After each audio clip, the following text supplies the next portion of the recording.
Given the increasing diversity of America's populations, the dangers of sectarianism are greater than ever.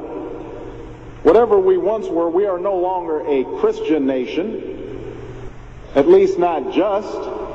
We are also a Jewish nation, and a Muslim nation, and a Buddhist nation, and a Hindu nation, and a nation of non-believers. And even if we did have only Christians in our midst, if we expelled every non-Christian from the United States of America, whose Christianity would we teach in the schools? Would it be James Dobson's or Al Sharps's?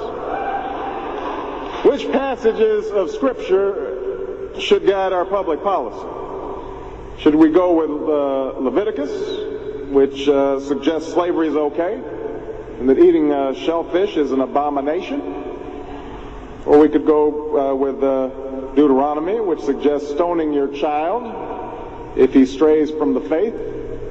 Or should we just stick to the Sermon on the Mount, a passage that is so radical that it's doubtful that our own Defense Department would survive its application?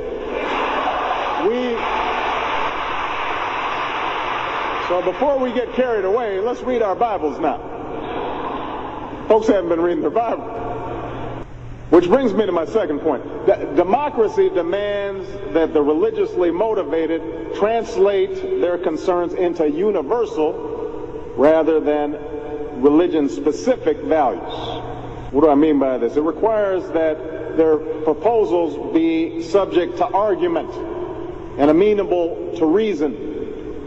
Now, I may be opposed to abortion for religious reasons, to take one example, but if I seek to pass a law banning the practice, I can't simply point to the teachings of my church or evoke God's will.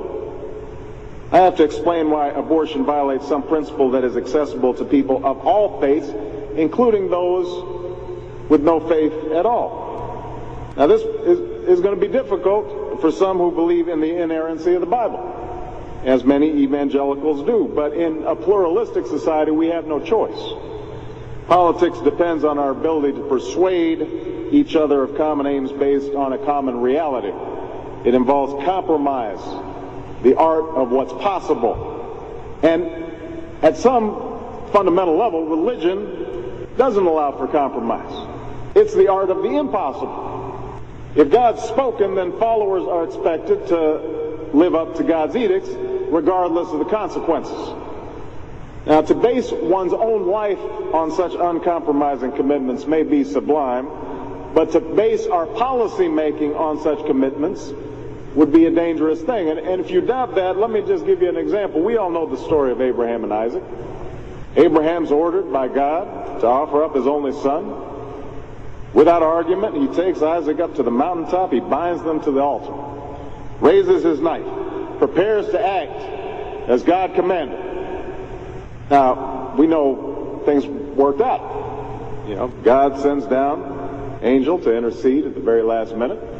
Abraham passes God's test of devotion.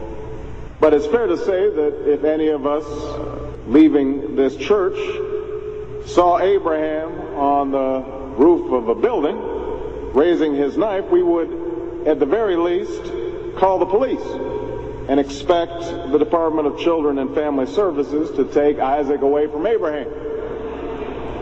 We would do so because we don't hear what Abraham hears. We don't see what Abraham sees.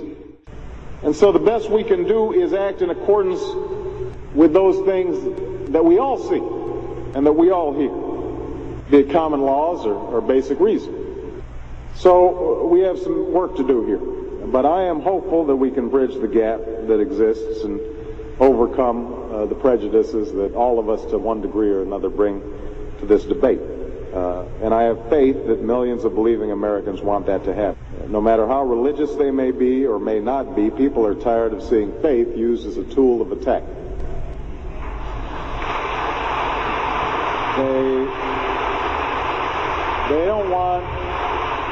They don't want faith used to belittle or to divide, because in the end, that's not how they think about faith in their own lives.